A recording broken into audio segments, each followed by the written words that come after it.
ನನ್ನೆಲ್ಲ ರೈತ ಬಾಂಧವರಿಗೆ ಹಾಗೂ ಕಷ್ಟವನ್ನು ಇಷ್ಟಪಟ್ಟು ದುಡಿಯುತ್ತಿರುವ ನನ್ನ ರೈತರಿಗೆ ಚಂದು ಸಾವಯವ ಕೃಷಿಗೆ ಸ್ವಾಗತ. ಇವತ್ತಿನ ಪ್ರಮುಖ ವಿಷಯ, ಚಿಕ್ಕ ಜಮೀನಿನಲ್ಲೂ ಸಹ ಉಳಿತಾಯದ ಬಗ್ಗೆ ಹಾಗೂ ಸಣ್ಣ ಪ್ರಮಾಣದಲ್ಲಿ ಬೆಳೆಯನ್ನು ಬೆಳೆದು ಅದರಲ್ಲಿ ಆಗುವಂಥ ಅನುಕೂಲ ಹಾಗೂ ಅದರಲ್ಲಿ ಬರುವಂಥ ಲಾಭದ ಬಗ್ಗೆ ಒಂದು ಸಣ್ಣ ವಿಡಿಯೋವನ್ನು ನಿಮ್ಮ ಮುಂದೆ ಬರ್ತಿದ್ದೇನೆ. ಅದೇ ರೀತಿ ಸಹ ಇಲ್ಲ ದೊಡ್ಡದಾಗಿದ್ರೂ ನಾವು ಬೆಳಿಬೋದಂಥ ಬೆಳೆಗಳು ಹಾಗೂ ನಾವು ಸಾಕಿರುವಂಥ ದನ ಕರುಗಳ ಬಗ್ಗೆ ಒಂದು ಸಣ್ಣ ಮಾಹಿತಿಯೊಂದಿಗೆ ಇವತ್ತು ನಿಮ್ಮ ಮುಂದೆ ಬಂದಿದ್ದೇನೆ. ನಾವು ಏನೇನು ಮಾಡಿದ್ದೀವಿ ನಮ್ಮ ತೋಟದಲ್ಲಿ ಅನ್ನೋದ್ರ ಬಗ್ಗೆ ಒಂದು ಸಣ್ಣ ಮಾಹಿತಿ ನಿಮ್ಮ ಮುಂದೆ ಈಗ ತೋರಿಸ್ತಾ ಇದ್ದೀನಿ.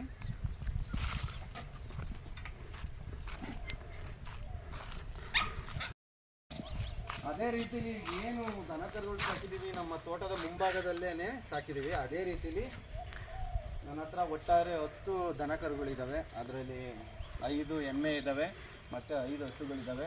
ಅದರಲ್ಲೇನೇ 3 ಮುರಾತಳಿರೋಂಥ ಕ್ರಾಸಿಂಗಲ್ಲಿರೋಂಥ 3 ಎಮ್ಮೆಗಳಿದ್ದಾವೆ. 2 ಮಾಮೂಲಿ ಕ್ರಾಸಿಂಗ್ ಇದ್ದರೆ, ಒಂದು ಪ್ಯೂರಲ್ಲಿರೋಂಥ ಮುರಾ ಕ್ರಾಸಿಂಗ್ ಇದೆ, ಇನ್ನು ಒಂದು ಜರ್ಸಿ ಹೊಸ ಒಂದಿದೆ, ಒಂದು HF ಒಂದು ಸಾಕಿದ್ದೀನಿ.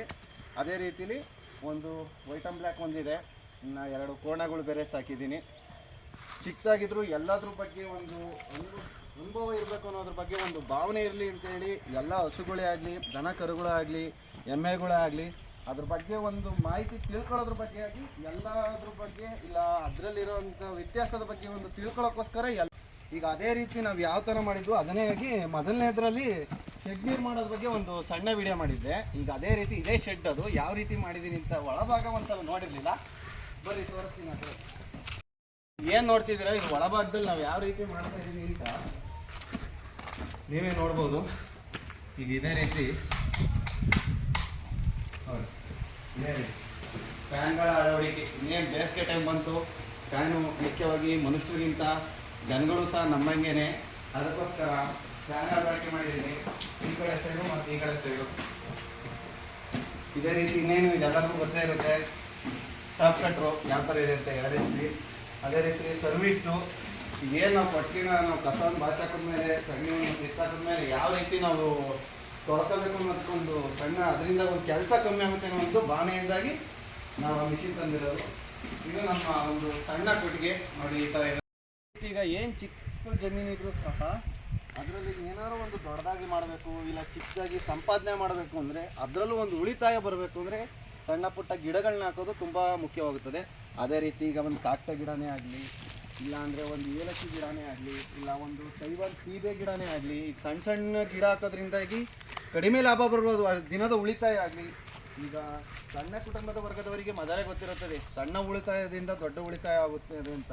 ಅದೇ ರೀತಿ ಸಣ್ಣ ಉಳಿತಾಯ ಮಾಡೋದ್ರಿಂದ ಇದರಿಂದ 10 ರೂಪಾಯಿ ಬಂದ್ರೂ ಸಹ ಅದು ನಮಗೊಂದು ಉಳಿತಾಯ ಆಗುತ್ತದೆ. ಅದಕ್ಕೆ ಈ ಬದಿನಲ್ಲಿ ಹಾಕೋದ್ರಿಂದಾಗಿ ಇದರಿಂದ ಯಾವುದೇ ಒಂದು ತೊಂದರೆ ಅಂತೂ ಉಂಟಾಗಲ್ಲ, ಯಾವುದೇ ತೊಂದರೆ ಅಂತೂ ಉಂಟಾಗಲ್ಲ. ಈಗ ಏನು ಜಾಗ ಮಿಕ್ಕಿದೆ ಅದರಲ್ಲೂ ಒಂದು ಬೆಳೆ ಬರೋದ್ರಿಂದ ಅದರಲ್ಲೂ ಒಂದು 10 ರೂಪಾಯಿ ಬರುತ್ತೆ ಅನ್ನೋದಾದ್ರೆ ಮಾಡೋದ್ರಲ್ಲೇನು ತಪ್ಪಿಲ್ಲ. 10 ರೂಪಾಯಿ ಬರುತ್ತೆ ಅನ್ನೋದ್ರಿಂದ ಸಣ್ಣ ಏನು ಒಂದು 10 ನಿಮಿಷದ ಕೆಲಸ ಅಷ್ಟೇ ಇದೆಲ್ಲ. ಈಗ ಒಂದು ಸಣ್ಣ ಒಂದು ಯಾವ್ದಾರು ಒಂದು ಗಿಡ ಹಾಕಿದ್ವಿ ಮೇಲೆ, ಈಗಲೇ ನಾನು 1.5 ತಿಂಗಳಾಗಿದೆ ಹಾಕಿ.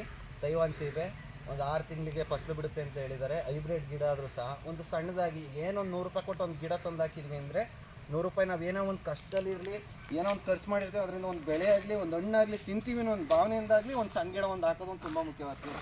ಅದೇ ರೀತಿ ಒಂದು ಗುಲಾಬಿ ಹಾಕಿದ್ರಿಂದ ಅದರೊಂದು 2 ಹೂವು ಬಿಡುತ್ತೆ, ಅದರಿಂದಾಗಿ ಏನಾರು ನಮಗೆ ಬರುತ್ತೆ ಇಲ್ಲ ನಮ್ಮ ಮನೆಗೆ ಏನಾರ ಒಂದು ಉಪಯೋಗ ಆಗುತ್ತೆ ಅನ್ನೋ ಒಂದು ಭಾವನೆಯಿಂದಾಗ ಒಂದು ರೀತಿ. ಈಗ ಹಣ್ಣಿನ ಗಿಡಗಳನ್ನೇ ಆಗಲಿ ಯಾವುದೇ ಆಗಲಿ, ಈಗ ಪರಂಗಿ ಗಿಡ ಹಾಕಿದ್ದೀನಿ ಅಂದರೆ ಇದರಲ್ಲೂ ಒಂದು ಹಣ್ಣು ಬಿಡುತ್ತೆ ಆಗಲಿ, ಹಣ್ಣು ತಿನ್ನೋದ್ರಿಂದ ಆಗಲಿ ಇಲ್ಲ ದುಡ್ಡು ಕೊಡ್ತಾರಕ್ಕೆ ಈಗ ಒಂದು 40 ರೂಪಾಯಿ 50 ರೂಪಾಯಿ kg ಅಂತೂ ಇರುತ್ತೆ ಮಾರ್ಕೆಟಲ್ಲಿ. ನಮಗೆ ಒಂದು ಹಣ್ಣು ಸಿಗೋದ್ರಿಂದ ಅದರಲ್ಲೇ ಒಂದು 40 ರೂಪಾಯಿ ಉಳಿತಾಯ ಇರೋದ್ರಿಂದಾಗಿ ಸಣ್ಣ ಗಿಡಗಳು ಹಾಕೋದು ಮುಖ್ಯ. ಅದೇ ರೀತಿ ಈಗ ನೀರು ಬಿಡೋದು ತುಂಬ ತೊಂದರೆ ಆಗೋದ್ರಿಂದಾಗಿ ಡ್ರಿಪ್ಪುಗಳನ್ನ ನಾನು ಮಾಮೂಲಿ ಅದರಲ್ಲೇ ಮೊದಲಿಂದಲೇ ಮಾಡಿಬಿಟ್ಟಿದ್ದೀನಿ. ಒಂದು ಕಡೆ ಗೇಟ್ ವಾಲ್ ಏನು ಆನ್ ಮಾಡಿದ್ರೆ ನೀರು ಸರಿಸಾಗಿ ಎಲ್ಲ ಗುಣಿಗಳಿಗೂ ಹೋಗಿ ಈ ಬಾಳೆ ಗಿಡ ಇದಕ್ಕೂ ಸಹ ನೀರು ಹೋಗಂಗೆ ಒಂದೇ ಲೈನ್ನಲ್ಲೇ ಮಾಡಿದ್ದೀನಿ. ಯಾವುದೇ ರೀತಿ ತೊಂದರೆಗಳಾಗದಾಗಿ ಇನ್ನೇನು ಬೇಸಿಗೆಗಾಲ ಬರೋದ್ರಿಂದಾಗಿ ಈ ಹತ್ತಿರವಾಗಿ ಆರಾಮಾಗಿ ನೀರುಗಳು ಹೋಗೋದ್ರಿಂದಾಗಿ ಒಳ್ಳೆ ಬೆಳೆ ನೀರು. ಅದೇ ರೀತಿ ನಾವು ಈ ಮುಂಗಾರಲ್ಲಿ 3 ತಿಂಗಳಾಯ್ತು ಇದೊಂದು ಗಿಡ ಹಾಕಿ ಮೋಸಂಬಿ. ಈಗ ಇದು ಹಾಕಿ ಅವ್ರು ಹೇಳಿದ್ದಾರೆ 1 ತಿಂಗಳಿಗೆ ಇದರಲ್ಲಿ 1 ವರ್ಷಕ್ಕೆ ಹಣ್ಣು ಬಿಡುತ್ತೆ, 8 ತಿಂಗಳು ಬಿಡುತ್ತೆ ಅಂತ. ಈಗ ಅಲ್ಲೇ ಆಲ್ರೆಡಿ 3 ತಿಂಗಳಾಗಿದೆ. ಇದ್ರ ಬಗ್ಗೆನೂ ಅಷ್ಟೇ, ಈಗ ಏನೇ ಒಂದು ಹಣ್ಣು ಬಿಡುತ್ತೆ ಅಂದರೂ ನಾವೀಗ ಅದನ್ನು ಕಾಯಬೇಕು, ಅದು ತಾಳ್ಮೆ ಇರಬೇಕು. ಜೀವನದಲ್ಲಿ ಮನುಷ್ಯಂಗೆ ಅಂತಾರಲ್ಲ ಅದೇ ರೀತಿ ಅದು ಹಣ್ಣು ಬಿಡುತ್ತೆ ಅನ್ನೋದಕ್ಕಿಂತ ನಾವು ಒಂದು ಗಿಡ ಹಾಕಿದ್ದೀವಿ ಅನ್ನೋದು ತುಂಬ ಮುಖ್ಯವಾಗುತ್ತೆ. ಅದರಿಂದ ಏನಾರು ಸಿಗುತ್ತೆ ಅನ್ನೋದೊಂದು ತಾಳ್ಮೆ ಇರುತ್ತಲ್ಲ ಕಾಯೋದು, ಅದರಿಂದ ಒಂದು ಮನುಷ್ಯಂಗೆ ಒಂದು ಅನುಭವ ಆಗುತ್ತೆ ಅನ್ನೋದು ಒಂದು ಮುಖ್ಯವಾಗ್ತದೆ. ಅದೇ ರೀತಿ ಈಗ ಒಂದು ನೆಲ್ಲಿ ಗಿಡ ಹಾಕಿದ್ದೀನಿ. ಇದರಿಂದಾಗಿ ಆರೋಗ್ಯಕ್ಕಾಗಿ ತುಂಬ ಮುಖ್ಯವಾದಿದ್ದು ಒಂದು ನೆಲ್ಲಿ ಗಿಡ. ಅದರಲ್ಲಾಗಿ ಜ್ಯೂಸ್ ಅಂತೂ ಮಾಡ್ತಾರೆ, ಅದೇ ರೀತಿ ತಿನ್ನೋದ್ರಲ್ಲಿ ಆರೋಗ್ಯಕ್ಕೆ ಒಳ್ಳೆಯದಾಗಿರುತ್ತದೆ. ಅದೇ ರೀತಿ ಇನ್ನೊಂದು ಈಗ ನೋಡಿ ಕಿತ್ತಳೆ ಗಿಡ ಒಂದು ಹಾಕಿದ್ದೀನಿ ಹಂಗೆ. ಅದೇ ರೀತಿ ಮೊದಲನೇ ವಿಡಿಯೋದಲ್ಲಿ ತೋರಿಸ್ದಂಗೆ ಒಂದು ಸೀಬೆ ಗಿಡ ಹಾಕಿದ್ದೀನಿ ಹಿಂದೆ ತೈವಾನು. ಅದು ಇದು ಒಟ್ಟಿಗೆ ಹಾಕಿದ್ದು.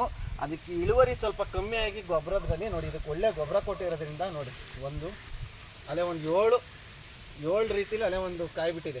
ಒಂದೇ ಗಿಡದಲ್ಲಿ 7 ಕಾಯಿ ಬಿಟ್ಟಿದೆ. ಹೈಬ್ರಿಡ್ ಆಗಿದೆ. ಇದು ಹಾಕಿನ ನಾನು 2.5 ತಿಂಗಳಾಗಿದೆ ಹಾಕಿ, ಕರೆಕ್ಟಾಗಿ 2.5 ತಿಂಗಳು ಗಿಡ ಹಾಕಿ. ಈ ಥರ ಸಣ್ಣದ್ರಿಂದಲೂ ಸ್ವಲ್ಪ ದೊಡ್ಡದು ಮಾಡ್ಬೋದು ಅನ್ನೋ ಒಂದು ಭಾವನೆಯಿಂದ. ನಾಟಿ ಗಿಡಕ್ಕೂ ಮತ್ತು ಹೈಬ್ರಿಡ್ ಗಿಡಕ್ಕೂ ಏನು ವ್ಯತ್ಯಾಸ ಅನ್ನೋದು ಇಲ್ಲೇ ನೋಡ್ಬೋದು. ಇದು ನಾನು ಹೈಬ್ರಿಡ್ ಗಿಡ ನಿಂಬೆ ಗಿಡ ಹಾಕಿರೋದು. ಇದು ಹಾಕಿನ 3 ತಿಂಗಳು ನೋಡ್ರಿ, ಆಲ್ರೆಡಿ 2, 3, 4 ಕಾಯಿ ಬಿಟ್ಟೈತೆ. ಅದೇ ನಾನು ಒಂದು ನಾಟಿ ಗಿಡ ಹಾಕಿದ್ದೀನಿ, ಅದಲ್ಲೇ ಹಾಕಿ 2 ವರ್ಷ ಆಗಿದೆ. ಅದೇ ರೀತಿ ಈಗ ಇದಲ್ಲೇ 2 ವರ್ಷ ಆಯ್ತು ನಾನು ಈ ಗಿಡ ಹಾಕಿ. ನೋಡ್ರಿ ಇನ್ನೂ ಒಂದು ಕಾಯಿ ಬಿಟ್ಟಿಲ್ಲ. ನಾಟಿ ಗಿಡಕ್ಕೂ ಮತ್ತು ಹೈಬ್ರಿಡ್ ಗಿಡಕ್ಕೂ ಇರೋ ವ್ಯತ್ಯಾಸ ಇಷ್ಟೇ. ಈಗ ಕ್ಷಣಿಕವಾಗಿದ್ದು ಹೈಬ್ರಿಡ್ ಗಿಡ ಇದು 10-15 ವರ್ಷಗಳ ಕಾಲ ಆಗಲಿ. ಈಗ ಒಂದು ಗಿಡ ಹಾಕಿದ್ರಿಂದ ಇದು ಹಬ್ಬುತ್ತೆ. ಹೈಬ್ರಿಡ್ ಗಿಡಕ್ಕೂ ನಾಟಿ ಗಿಡಕ್ಕೂ ವ್ಯತ್ಯಾಸ ಇಷ್ಟೇ. ನೋಡಿ ಇಷ್ಟು ದೊಡ್ಡಾದರೂ ಇನ್ನೂ ಬಿಟ್ಟಿಲ್ಲ. ಇದು ಇನ್ನೂ ಒಂದು 6-7 ತಿಂಗಳು ಹೋಗಬೇಕು ಕಾಯಬೇಕು ಅಂದರೆ. ಇದು ನಾಟಿ ಗಿಡದ ಪ್ರಭಾವನೇ ಇಷ್ಟು. ಆದರೆ ಒಳ್ಳೆ ಕಾಯಿಗಳು ಬಿಡುತ್ತೆ. ಆದರೆ ಸೀಸನಲ್ಲಿ ಬಿಡೋದಕ್ಕಿಂತ ಒಳ್ಳೆ ರೀತಿಯಲ್ಲಿ ಕಾಯಿ ಬಿಡೋದ್ರಿಂದ ಮುಖ್ಯವಾಗಿದ್ದ ಕಾರಣ ಇದೆ ಇಷ್ಟೇ. ಅದೇ ರೀತಿಲಿ ಒಂದು ಎಳ್ಳಿ ಗಿಡನೂ ಅಷ್ಟೇ. ಇದು ಹೈಬ್ರಿಡ್ ಅಲ್ಲ, ನಾಟಿ ಗಿಡ. ಇದು ಅಷ್ಟೇ, ಇದ್ರ ಜೊತೆನೇ ಹಾಕಿದ್ದು. ಇದು ಹಾಕಿ ಸುಮಾರು 2 ವರ್ಷ ಆಗ್ತಾ ಬರ್ತೈತೆ. ಇದು ಅಷ್ಟೇ, ಇನ್ನೂ ಕಾಯಿ ಬಿಟ್ಟಿಲ್ಲ. ಇನ್ನು ಅಂದರೆ ನಾಟಿ ಗಿಡ ಆಗಿರೋದ್ರಿಂದ ಸ್ವಲ್ಪ ಲೇಟ್ ಆಗ್ಬೋದು, ಕಾಯಿ ಚೆನ್ನಾಗಿ ಬಿಡುತ್ತೆ. ಇದನ್ನು ನೋಡಿರಿ, ಇದೊಂದು ಗುಲಾಬಿ ಗಿಡ ಸೈಡಲ್ಲಿ. ಇವು ಅಷ್ಟೇ ಡೈಲಿ ನಮಗೆ ಉಳಿತಾಯಕ್ಕೊಂದು ಮೂಲವಾಗಿರೋದ್ರಿಂದಾಗಿ ಸಣ್ಣ ಹೂವಿನ ಗಿಡಗಳಾಗಲಿ, ಸಣ್ಣವಾದ ಯಾವುದೇ ಒಂದು ಗಿಡವಾಗಲಿ, ಹಣ್ಣಿನ ಗಿಡ ಆಗಲಿ, ಪ್ರಮುಖವಾಗಿ ಕಾಟೆ ಮೂಲೆಗಳಲ್ಲಿ ಹಾಕೋದು ತುಂಬ ಮುಖ್ಯವಾಗ್ತದೆ. ಅದೇ ರೀತಿ ಈಗ ಕರ್ಬೇವಿನ ಗಿಡನೇ ಆಗಲಿ, ಡೈಲಿ ಈಗ ನಾವೇನು 5 ರೂಪಾಯಿ ಕೊಟ್ಟು ಒಂದು ಕರ್ಬೇವಿನ ಸೊಪ್ಪು ತರ್ತೀವಿ ಅಂದರೆ ಅದ್ರ ಬದಲು ಇಲ್ಲಿ 5 ರೂಪಾಯಿ ನಾವೇ ಬೆಳ್ಕೊಂಡಿದ್ರೆ 5 ರೂಪಾಯಿ ಉಳಿತಾಯದ ಪ್ರಮುಖ ಒಂದು ಅಂಶವನ್ನು. ಈಗ ಯಾವುದೇ ಒಂದು ಸೊಪ್ಪಾಗಲಿ ಚಿಕ್ಕ ಮಟ್ಟದಲ್ಲಿ ಚಿಕ್ಕ ಜಮೀನಲ್ಲಿ ಇದ್ದವರು ತುಂಬ ಬೆಳೆಯೋದು ತುಂಬ ಪ್ರಮುಖವಾಗುತ್ತದೆ ಅಷ್ಟೇ. ಅದೇ ರೀತಿ ಈಗ ಒಂದು ಹಣ್ಣಿನೇ ಆಗಲಿ, ಇದು ನೋಡಿ ಪರಂಗಿ ಹಣ್ಣು ನಾನು ಹಾಕಿದ್ದಾಲೆ 2 ವರ್ಷ. ಇದರಲ್ಲಿ ಅದೇ ಸುಮಾರು ಒಂದು 150 ಕಾಯಿ ಹಣ್ಣಲ್ಲೇ ನಾವು ತಿಂದಿರ್ಬೋದು, ಅಷ್ಟು ಕಾಯಿ ಬಿಟ್ಟೈತೆ. ಅದೇ ರೀತಿ ಇದು ಚಿಕ್ಕದಾಗಿ ರೆಡ್ ಲೇಡಿ ಅಂತ ಹೇಳಿ ಹೈಬ್ರಿಡ್ ಗಿಡ ಒಂದೇ ಹಾಕಿದ್ದು. ರುಚಿ ಸ್ವಲ್ಪ ಕಮ್ಮಿನೇ, ಅದ್ರ ಹಣ್ಣು ನೋಡಿ ಇದೇ ರೀತಿ ಈಗಾಗಲಿ ನೋಡಿ. ಇಲ್ಲಿ ಆಲ್ರೆಡಿ ಇಲ್ಲೊಂದು ಇದು ಅದೇ ಬೀಜ ಹುಟ್ಟಿ ಬೆಳೆದಿರೋಂಥ ಗಿಡ. ಈಗ ಇದೂ ಅಷ್ಟೇ ಒಂದು 5-6 ಕಾಯಿ ಅಲ್ಲೇ ಸಣ್ಣ ಬೀಚು ಅದೇ ಹೂವೆಲ್ಲ ಆಗಿದೆ. ಇನ್ನು ನೆಕ್ಸ್ಟ್ ಇದೇ ರೀತಿ ಸಣ್ಣ ಗಿಡಗಳಾಗಲಿ ಬದಿನಲ್ಲಿರೋದು ತುಂಬ ಮಾಡಿದೆ. ಅದರಿಂದ ಯಾವುದೇ ತೊಂದರೆ ಅಂತೂ ಯಾರಿಗೂ ಆಗಲ್ಲ.